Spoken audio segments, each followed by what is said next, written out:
The junkyard stretched for miles, full of broken machines, dead ships, and metal parts no one wanted anymore. The air was hot and dry. Rust covered everything. No one came here unless they were desperate. Jace was one of them. He was a scavenger. Every day he walked through the junk, looking for parts he could sell. It wasn't a good life, but it was better than nothing. He wore thick boots and gloves to protect his hands from sharp metal. His eyes scanned every corner, every shadow. Then he heard something strange. It was soft, like a breath. A weak, broken sound that didn't belong to any machine. Jace stopped. He turned his head, trying to find where the sound came from. For a few seconds, everything was silent again. Maybe it was nothing. Maybe the heat was playing tricks on him, but then he heard it again. He walked slowly toward a pile of wrecked ship panels and crushed metal tubes. The sound came from under there. Jace dropped to his knees and started pulling the pieces away. They were heavy, but something inside told him not to stop. After a few minutes, he saw something. It wasn't a machine. It wasn't metal. It was skin, pale blue skin, cracked and dusty. A hand, thin fingers, not moving. Jace froze. Was it a body? He pulled faster now. He uncovered Moran's arm, a shoulder, a face. It was a woman. An alien woman. Her body was thin and dirty. Her eyes were open, but she didn't move. Not even her lips. She looked like a statue made of flesh, but her eyes, they were alive. They blinked once. She was breathing. Jace's heart beat faster.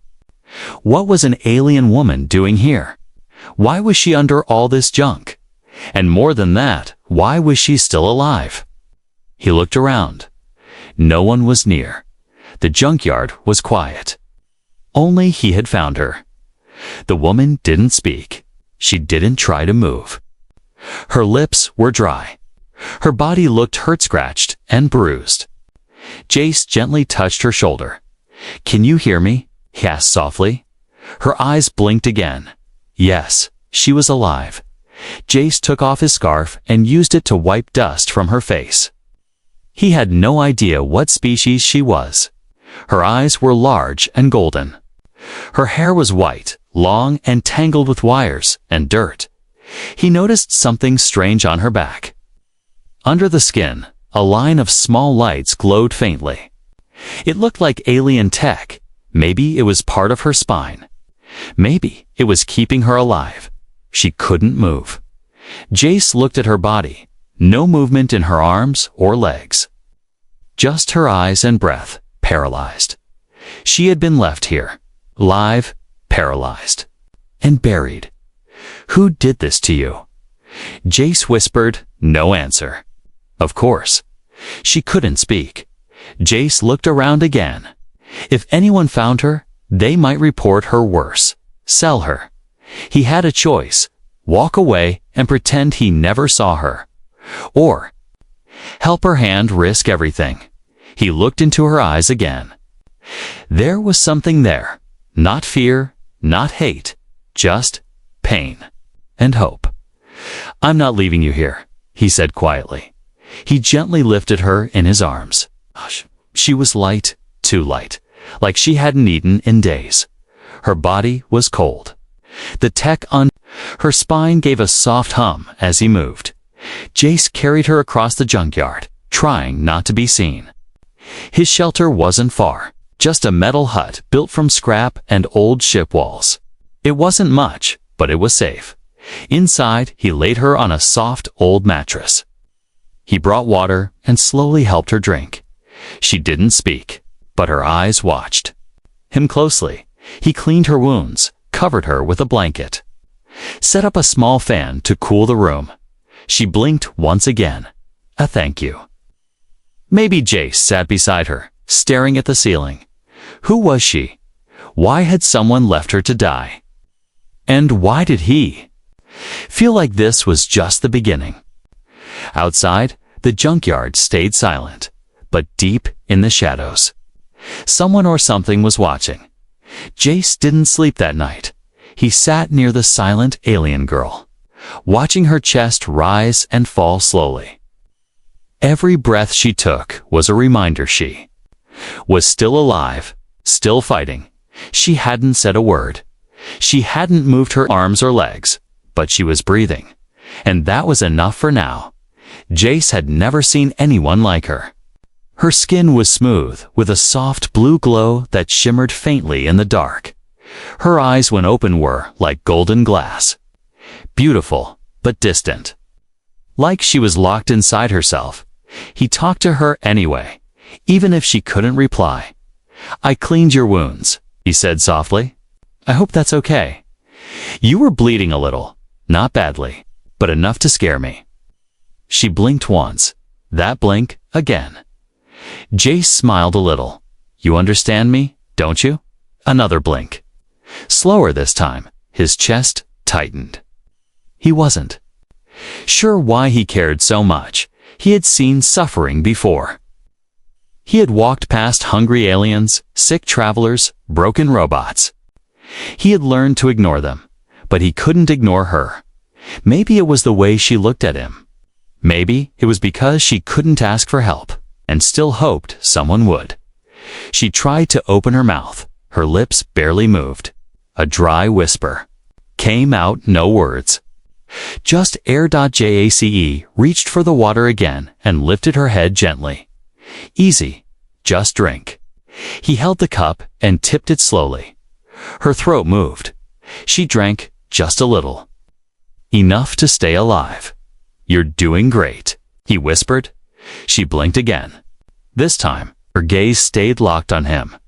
Long, heavy, like she wanted to speak 1,000 words, but her body was her prison. Jace stood up and looked at the small panel on her back. It was glowing, alien tech. Thin wires ran under her skin. Small lights flickered near her spine. He had no idea what it did, but it was alive, functioning. He didn't touch it, not yet. He didn't want to hurt her. Instead, he brought over a blanket, laid it gently over her, and sat beside her again. The wind outside howled, scraping metal against metal. He remembered something, an old legend. Long ago, they said some aliens used living technology, implants that connected to the mind and body. When they worked, it gave power. When they failed, it caused pain. Maybe paralysis? Was she one of those? If so, someone powerful had left her here. Why? He looked around his small shelter. He had food for 2 days, water for 3. His solar charger barely worked. She couldn't stay here long, but she couldn't be moved either. Jace sighed and leaned his head back. That's when he heard it. A faint clicking sound. Outside, he stood up quickly, quietly, picked up the old blaster he kept hidden under a toolbox. Moved to the door. Someone or something was. Outside, he peeked through a crack. 2 figures, cloaked, moving near the scrap piles, looking for something. Or someone. Jace's heart pounded. Were they looking for her? He turned back to the girl. She had closed her eyes again, but her body was tense. She had heard it too. Jace moved fast. He turned off all lights, covered the windows, and pulled a metal panel over her bed to shield her. Then he waited. Silent. The figures walked past, talking in a strange language, deep voices, robotic sounds mixed with it. They stopped right outside. His door. Jace held his breath. One of them sniffed the air, mechanical clicking. A pause, then they moved on. After 5 minutes, he finally relaxed. He slowly uncovered the alien girl. She was still awake, eyes wide, breathing hard through her nose. "You knew them," Jace said, "didn't you?" She didn't blink, didn't move, but her eyes were full of fear. Who were they? And why was she so afraid of being found? Jace sat down again, this time closer. "I don't know who you are," he said. "I don't even know your name. But if they're looking for you, that means you're important." She blinked once. Yes. I don't care what you did, Jace whispered. I'm not giving you to them. He meant it, even if it cost him everything. Outside, the night swallowed the junkyard in silence. Inside, a human and a broken alien woman shared a moment of quiet defiance. She couldn't speak, she couldn't move, but she was no longer alone. The next morning, the junkyard was quiet again, but Jace felt something had changed. The two cloaked figures hadn't returned, but their presence left a shadow in his mind. He couldn't stop thinking about it. Why were they looking here? Did they even know where to search? And most of all, who was the alien woman lying in his shelter? She still hadn't spoken. Her body was still frozen, but her eyes followed him more now.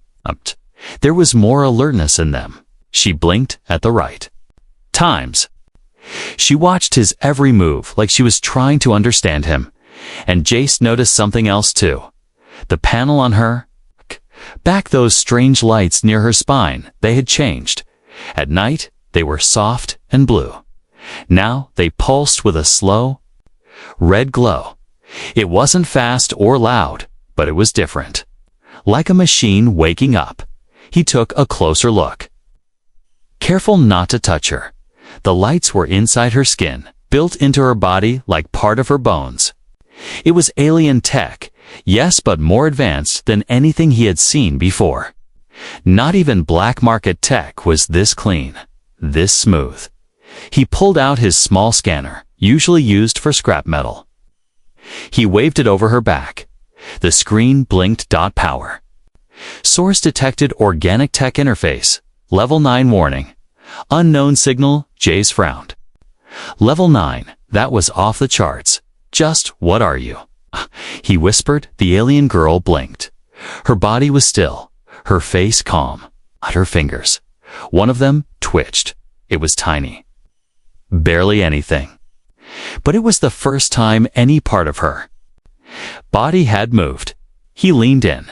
Was that you? Can you move again? Nothing. He waited. Then her eyelids blinked, slow and steady. Yes, the signal was growing stronger.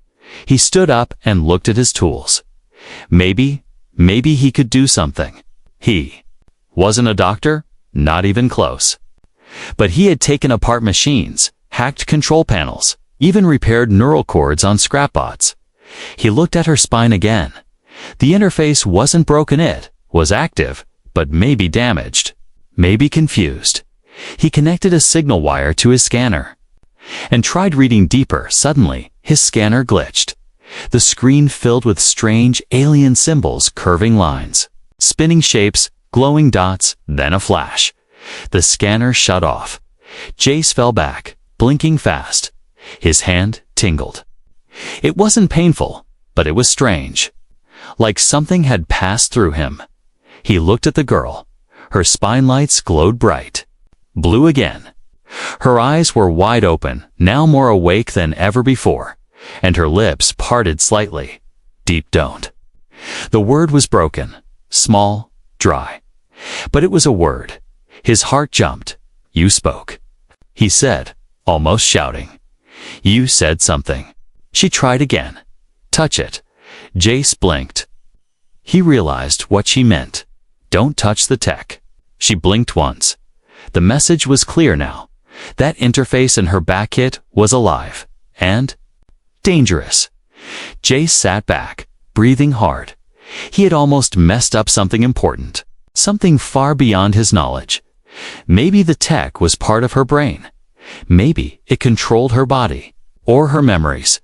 But if it could still talk to her, maybe it could still be fixed. Or maybe someone wanted it to stay broken. He remembered. The cloaked figures. What if they weren't just looking for her, but for the tech inside her?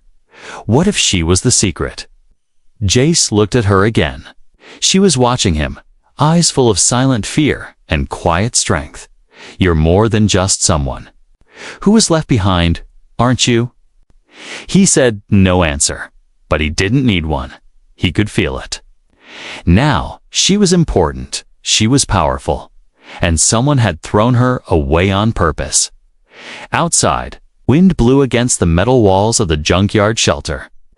Dust swirled through the air. And deep in the distance, a red light flashed once far out near the horizon. Jace didn't see it, but others did. The hunt had already begun. Jace had never broken into a data vault before, but this time, he had no choice. The alien girl in his care, she couldn't move, she couldn't fight, but she had finally spoken. Her first word was not a name or a cry for help. It was a warning, and now Jace needed answers. He carried a small datapad and climbed deep into the wreck of an old alien command cruiser, half buried in the junkyard's edge. It had crashed years ago. No one touched it, too dangerous, too unstable. But Jace wasn't looking for weapons. He was looking for names. Inside the control room, rust covered the walls. Broken glass crunched under his boots. He plugged his pad into a flickering panel and whispered, "Come on, just one clean log." The screen blinked. Then words began to appear. Subject 77, Rivara classified. Family order override. His heart froze. Rivara, that must be her name. And what he read next made his blood run cold. Subject Rivara was born into the royal house of Zelvar, enhanced with neural spine interface tech. Expected to lead combat forces within 10 cycles. Experimental phase failed. Subject paralyzed after spinal reaction. Status unfit. Order remove from records. Terminate quietly. Mission report failed termination. Subject presumed dead. Dispose at deep junk facility. Jace stared at the screen, unable to breathe. Her own family. They did this to her royalty. A noble house. They had built her, trained her, used her. And when she couldn't perform, they threw her away like a broken tool. Not even death. Adjust. Left to rot in a forgotten place, he whispered. They dumped their own daughter. Anger burned in his chest. Not the kind of anger that made you yell, but the kind that made you stand up. Back in the shelter, Rivara lay in silence. But her body was warmer now. The blue glow in her spine was stronger. Her eyes didn't look empty anymore, they looked awake. Sharp dot when Jace stepped inside. She turned her head slightly to him. "You're awake," he said. Her lips moved. "Barely. You saw it." He nodded. "I saw it." She closed her eyes for a moment. Then, something surprising happened. One tear slipped from her eye. Just one. But for Jace, 'twas enough to know she still felt. "They threw you away," he whispered.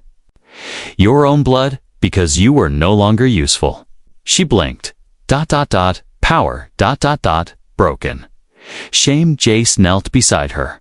"You're not broken, you're not shameful. You're alive." She didn't reply. But her eyes didn't look away. "You deserve more than this," he said. "And I swear won't let them take you again."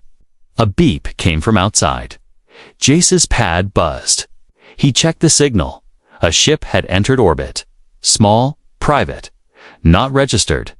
He looked at Rivara. "They're coming back, aren't they?" Fingers twitched again. Yes, they knew she survived, and now they wanted to finish the job. Jace stood and started packing. He didn't have a plan yet.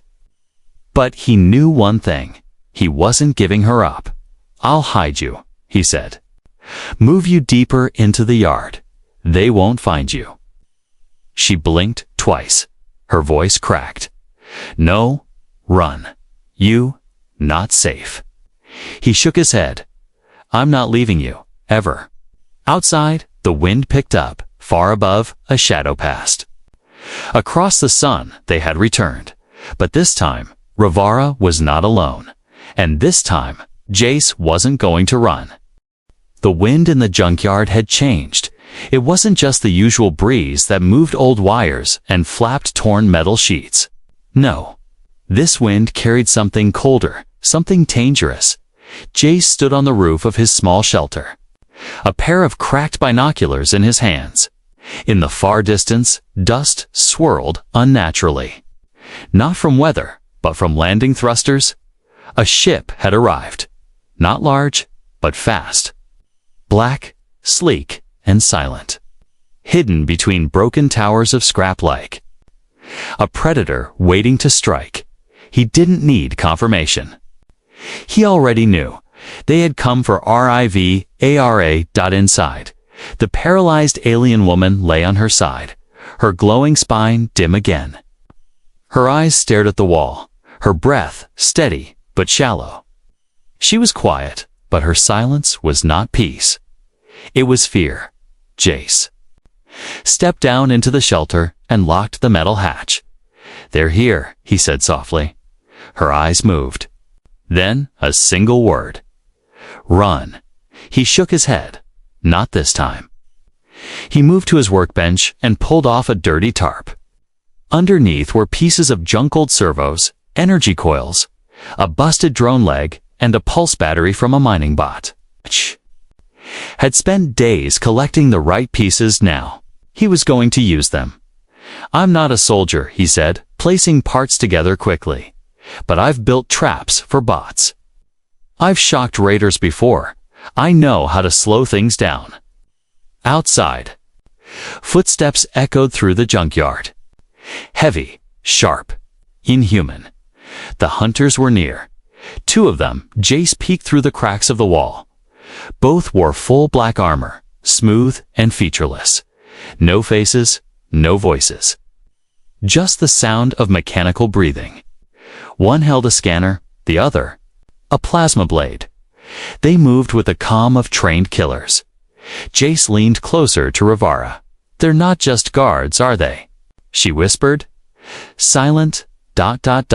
enforcers. Erase, ...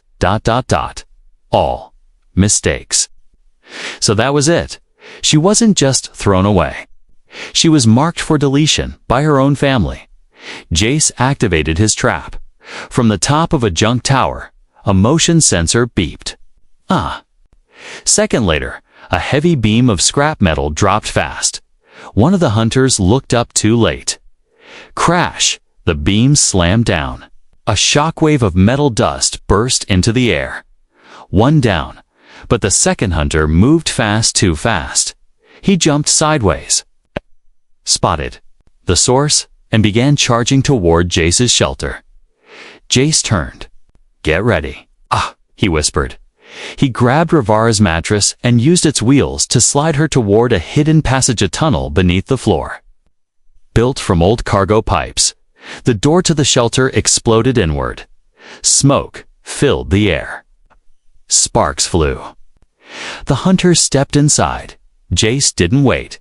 He pressed a button and the ground lit up with blue light. A shock trap, stolen from a broken training bot. Electricity surged through the metal floor.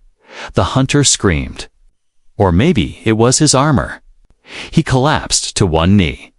Jace jumped into the pipe tunnel, pulling Rivara's mattress behind him. He didn't look back. Not yet. The tunnel led deep under the junkyard, to a forgotten power core site. He used to store parts there. It was quiet, cold, and dark. No one came down there anymore. Perfect. They stopped near an old generator. Jace caught his breath and turned to her. "You okay?" She looked at him, her voice dry. "You stayed." He smiled weakly. "I told you, not leaving." Then something happened. The lights on her spine changed again, but this time they pulsed with steady energy. Blue to green, and her finger moved again. Then her wrist. She gasped. "I feel." "My arm." Jace stared. "You can move." "A little," she whispered. "The tech is waking." He looked at her spine. Then the tunnel entrance. They had minutes, maybe less. "Then we fight together," he said. "One more time." Outside, the hunter rose again, armor flickering from damage. But the hunt was no longer one-sided. Rivara was beginning to return. The tunnel was dark and cold, filled with echoes of machines long forgotten. It was a quiet place until now. Now, it was a place of survival.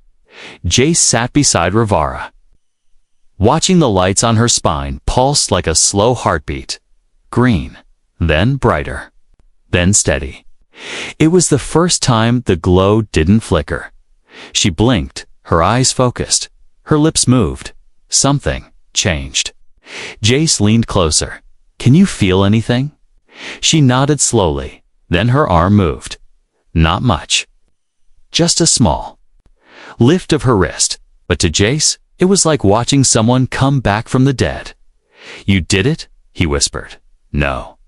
We did it," she said, her voice still weak, but stronger than before. He smiled, but the moment didn't last long. Sharp sound echoed through the tunnel, metal scraping stone. Heavy steps.